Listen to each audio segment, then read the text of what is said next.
Ibihugu bitandukanye kuri iyi si biyoborwa n'abaperezida batandukanye, ariko bakungirizwa n'aba visi perezida kandi nabo batandukanye, haba umugore cyangwa se umugabo. Gusa muri icyo gihe perezida aba ayoboye, hari undi mugabo ukomeye cyane mu gihugu ariwe minisitiri w'intebe, prime minister, akaba nawe ari umwe mu bafata ibyemezo bitandukanye, ibyemezo by'igihugu, haba ibyemezo bijyanye na politike, ibyemezo by'ubuzima, ibyemezo bijyanye n'ubukungu bw'igihugu, ibyemezo bitandukanye ku nama mpuzamahanga, ibyemezo ku bukerarugendo ndetse n'ibindi bijyanye n'ubuyobozi ndetse n'ubutegetsi bw'igihugu. Ubu noneho nta kindi kiri kuvugwa mu karere k'ibiyaga bigari, u Rwanda, u Burundi, Repubulika Iharanira Demokarasi ya Kongo, Uganda na Tanzania. Ibyo byose biri kuvugwa muri politike y'u Rwanda ni Perezida Paul Kagame washyizeho minisitiri w'intebe, akaba yanarahiye nyuma y'uko atorewe kuyobora u Rwanda muri manda y'imyaka 5 iri imbere, ndetse akanahirira kuzuza neza izo nshingano mu muhango wabaye ku cyumweru tariki ya 11 Kanama mu mwaka wa 2024, ukitabirwa kandi n'abakuru b'ibihugu na za guverinoma barenga 22. Ibiri kuvugwa bikomeye cyane ni Dr. Edouard Ngirente warahiriye kuba minisitiri w'intebe, hakajyaho kandi n'abadepite mu nteko ishinga amategeko nabo barahiriye kujya muri biro y'inteko ishinga amategeko. Nitwa Eric Nshimimana niwe muri kumva, naho iyi nibizazamenya muri kumwe. Ubuvumbuzi, siyanse, ubushakashatsi bucukumbuye, imikino n'imyidagaduro, ibyamamare muri politiki, byose na handi wabikura atari kuri bizazamenya. Weho komeza ukore subscribe, ukore share, maze ibiganiro byacu na documentary zacu bikugereho umunsi ku munsi, kandi byiza kandi bishya. Amateka yaranze isi, ibigezweho, ibyaranze isi mu buzima, ubukungu, iterambere, ubumenyi bw'isi, ibinyabutabire ndetse n'ubukorikori, byose bijyanye na tekinoloji tuzabiguha umunsi ku munsi.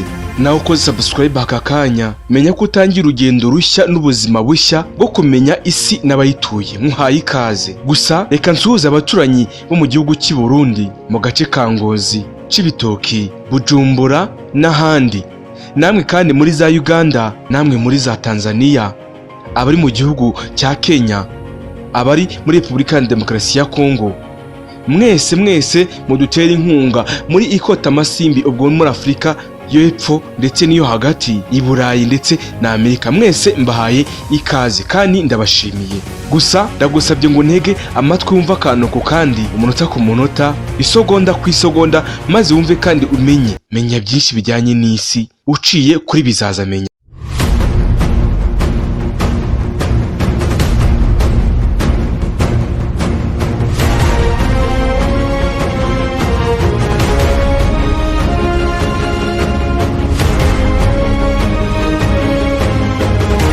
Perezida Paul Kagame kuri uyu wa kabiri tariki ya 13 Kanama yongeye kugirira Dr. Edouard Ngirente icyizere cyo kuba minisitiri w'intebe w'u Rwanda, maze kuri uyu wa gatatu tariki 14 z'ukwezi kwa 8 umwaka wa 2024 arahirira imbere y'imbaga y'abanyarwanda n'inteko ishinga amategeko kongera kuyobora inshingano hawe mu gihugu cy'u Rwanda.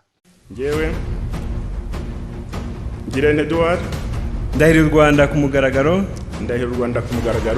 ko ntazahemukira Repubulika y'u Rwanda, ko nzubahiriza itegeko nshinga n'andi mategeko,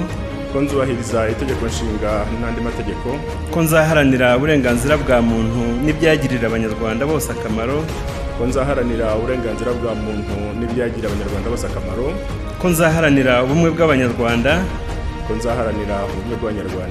ko nzakorana umurava imirimo nshinzwe,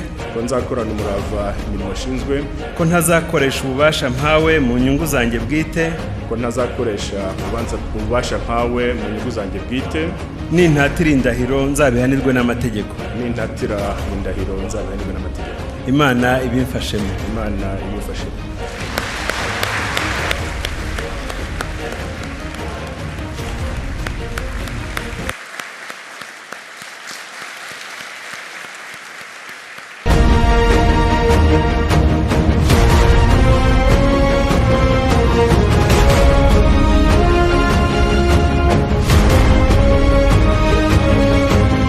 uyu ni Minisitiri w'Intebe Edouard Ngirente ubwo yarahiriraga imbere y'inteko ishinga amategeko na Perezida wa Repubulika y'u Rwanda Paul Kagame ndetse n'imbaga y'abanyarwanda n'isi yose yari muhanze amaso. Aya ni amateka atandukanye y'uyu mugabo. Itangazo ryaturutse mu biro by'umukuru w'igihugu ryasomeye kuri Radio Rwanda na Televiziyo Rwanda niryo ryabyemezaga icyo gihe. Dr Ngirente agizwe Minisitiri w'Intebe nyuma y'iminsi 2 Perezida Kagame arahiriye indi manda nyuma yo gutsinda amatora y'umukuru w'igihugu yabaye tariki ya 14 na 15 Nyakanga umwaka wa 2024. Itegeko nshinga rya Repubulika y'u Rwanda rivuga ko Perezida wa Repubulika agomba gushyiraho Minisitiri w'Intebe bitarenze iminsi 15 arahiye, hanyuma bombi bagafatanya gushyiraho abandi ba minisitiri bagize guverinoma y'u Rwanda nyuma y'indi minsi nkayo. Dr Edouard Ngirente w'imyaka 51 y'amavuko ni impuguke mu bijyanye n'ubukungu akaba n'umunyapolitiki ukomeye. Yabaye Minisitiri w'Intebe w'u Rwanda kuva ku itariki ya 30 Kanama umwaka wa 2017 murabyibuka. Mbere yuko Perezida Kagame amushyira mu nshingano zo kuba Minisitiri w'Intebe, Dr Edouard Ngirente yari umujyanama mukuru w'umuyobozi mukuru wa banki y'isi mu mwaka wa 2017, aba n'umujyanama w'umuyobozi nshingabikorwa w'iyo banki kuva mu mwaka wa 2011 kugeza mu mwaka wa 2017. Arakomeye cyane. Dr Ngirente yanabaye umujyanama mukuru mu by'ubukungu muri Minisiteri y'Imari n'Igenamigambi y'u Rwanda Minicofini, aba n'umuyobozi mukuru wa gahunda y'iterambere ry'igihugu n'ubushakashatsi muri Minicofini, umwarimu kandi mu yahoze ari kaminuza nkuru y'u Rwanda NUR kugeza mu mwaka wa 2010. Minisitiri w'Intebe Dr Edouard Ngirente yashimiye kandi Perezida Paul Kagame wongeye kumugirira icyizere akamuha izi nshingano, amwizeza neza gukomeza gutanga umusanzu mu rugendo rwo guteza imbere u Rwanda ndetse n'abanyarwanda. Dr Ngirente yagize ati, mbikuye ku mutima ndabashimiye nyakubahwa Perezida wa Repubulika Paul Kagame kuba mwongeye kungirira icyizere mukangira Minisitiri w'Intebe. Ndabizeza gukomeza gukorana umurava no kudatezuka mu rugendo rwo guteza imbere u Rwanda ndetse n'abanyarwanda muri rusange. Akiri umwana rwose yabyirutse neza, ari umuhanga kurikira amasomo. Kabiri mwana wanjye kurikira amasomo umenye ibyo wiga, ibyo nagutumye. Uhaha ibyo nagutumye, nagutumye ntuzabihana. Umwana wanjye Ngirente Edouard, umuhungu wanjye rwose yabyaranye Mukankwavu Sitazi n'umugore wanjye nashatse. Mu by'ukuri namubonaga ubuhanga bwo mu ishuri ko undi mwana biganaga bari babiri batatu muri primaire, umwe akaba uwa mbere akaba uwa kabiri. Ariko bari abana bacu bakoze gatoya ko bacishagisha umwana akora umwiba mu mwihoro. Ibi by'abana urabarera ubu bigisha ubuzi icyo bazaba ariko ubweba ku mwana akagabo ubona ko ndamutuka mukangara saba huta ibyo ko aho bakoraga ndetse icyo nashimaga ari amanota yagiraga. Akiri umwana akoraga ibintu byiza byose rwose cyane, kandi nta n'umwana wanjye wigeze akora ibintu bibi cyane cyangwa ngo anteranye na Rwanda. Abana bagomba kubatuza nawe umuco wanjye abandi murakosa uzabona ibyabo rwose. Niko abana bagiye ntabwo ari gusa bose abana niko babyutse bameze. Ntabigeze yakwiba, ntabigeze yakubagana, ntabigeze yagutukundi, ntabigeze kurwana n'undi. Icyo twabahaye byenze ko abantu banyuye nabahaye numva cyo bafite naho bakora n'ubwo cyo n'ubwo nta kibateye umwana wanjye yafashe.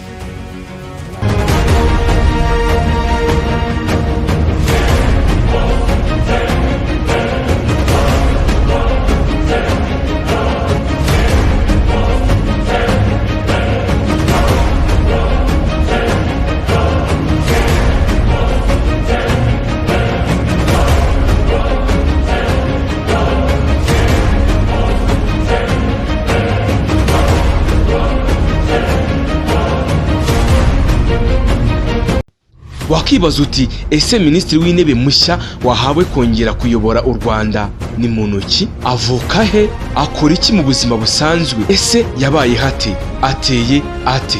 Uko wibaza ibyo bibazo ni byiza kuko wibajije neza cyane, ariko urasubizwa mu kanya. Gusa wowe ukomeze ukore subscribe, ukore share, ukore subscribe maze nawe ukomeze wiyongere mu mubare w'abagize umuryango wa Bizazamenya. Twabivuze haruguru niba wibuka neza imyaka ya Minisitiri Edouard Ngirente. Gusa yavutse tariki ya 22 mu kwezi kwa Gashyantare mwaka 1973. Nubara neza wakoresha calcul mentale cyangwa se mashini yawe urasanga ari imyaka 51 nkuko twabivuze haruguru y'amavuko. Ni mukuru mu bwenge, ibikorwa n'igihagararo, ndetse ni muguke mu by'ubukungu ndetse n'umunyapolitike ukomeye. Uyu akora nka minisitiri w'intebe w'u Rwanda kuva ku ya 13 Kanama mwaka 2024. Yamaze kugenwa na perezida w'u Rwanda Paul Kagame no kurahira kuba minisitiri w'intebe kuyobora Repubulika y'u Rwanda. Afite impamyabumenyi ya PhD yarize, ayifite kandi mu by'ubukungu yakuye muri kaminuza ya Lova mu Bubiligi. Mu kwiga ke kandi afite n'impamyabumenyi y'ikirenga masters mu bukungu bw'ubuhinzi yakuye muri kaminuza n'ubundi ya UCLV mu Bubiligi. Afite kandi impamyabumenyi y'ikirenga mu micungire y'ingaruka z'amafaranga, akaba yarayikuye muri kaminuza ya Serui muri Buruseli mu Bubiligi. Icyemezo cya kaminuza kandi mu mibare yaturutse muri UCLV n'impamyabumenyi ihanitse mu bukungu muri kaminuza nkuru y'u Rwanda. Ngirente kandi yagize uruhare rukomeye cyane mu bushakashatsi mu by'ubukungu mu gihe yarari muri banki y'isi. Yandika kandi impapuro ku masoko yihariye mu karere ndetse n'ibibazo by'ubukungu, yibanda ku masoko y'ubuhinzi y'u Rwanda. Ngirente kandi yagizwe minisitiri w'intebe igihe yarasimbuye wari minisitiri w'intebe Anastase Murekezi ku ya 30 Kanama mwaka 2017. Ngirente yagenzuye kandi impinduka za politike zigamije kuzamura ubukungu bw'u Rwanda binyuze mu nkunga cyangwa se mu nkunga zagutse n'ubushakashatsi, ibikorwa remezo byo gutwara abantu ndetse n'uburezi n'izindi nzego zitandukanye. Yakoze kandi anashyira imbaraga nyinshi cyane mu bukangurambaga bwo gushishikariza abanyarwanda kwishyura imisoro ndetse no kubungabunga ibidukikije. Nabwo kandi bwatangiye hagamijwe gushyiraho ejo hazaza heza, haba mu bukungu ndetse no mu bidukikije. Mu nshingano ze kandi nk'uhagarariye u Rwanda, Dr. Edouard Ngirente yazengurutse isi yose yiyamamariza kongera ishoramari mu mahanga mu gihugu. Ngirente kandi yazengurutse Afurika yunganira ingamba zo kuboneza urubyaro ku mugabane wa Afurika muri rusange. Minisitiri Edouard Ngirente, reka tumwifurize ishya n'ihirwe, reka tumwitege muri iyi manda y'imyaka 5 agiye kuyobora hamwe n'inshuti ye Paul Kagame. Twese abanyarwanda reka tumwifurize ishya n'ihirwe kandi tumwifurize kandi kuzabira u Rwanda no guteza imbere u Rwanda no kugira uruhare mu guhindura u Rwanda ndetse na Afurika muri rusange. Nitwa Eric Nshimimana, nahindi nteguza